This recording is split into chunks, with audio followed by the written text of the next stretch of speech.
Okay, I started as a poet. I wrote stories, but I started as a poet, and I was reading poetry at the Seven Arts Coffee Gallery in New York.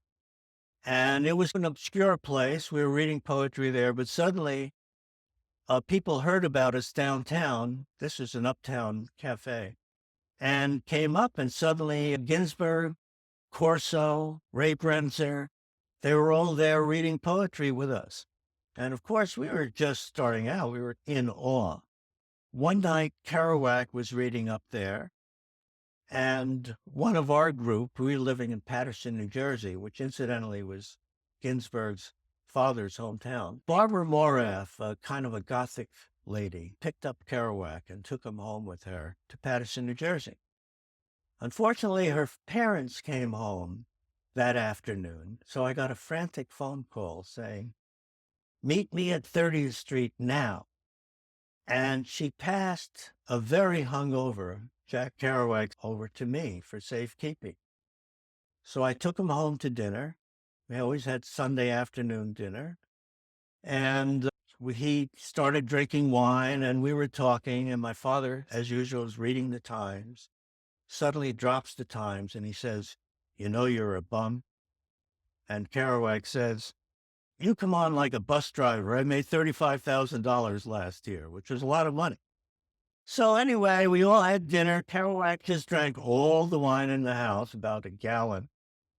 And we proceeded to the bus stop, Kerouac and I, because I was in the Army. I had been drafted, plucked right out of the poetry reading scene and into Fort Dix. And I would return on weekends to read poetry. But I had to get back to camp. We took the bus. Kerouac showed me how to sleep on the bus. By that time, how you prop your feet against the seat and you just go to sleep on the bus.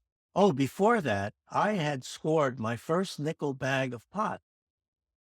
And I had it with me, and I didn't quite know how to roll it then, but Kerouac did. And we rolled a joint and smoked it and went on the bus. And when we arrived, Kerouac said it was the strongest pot he ever smoked.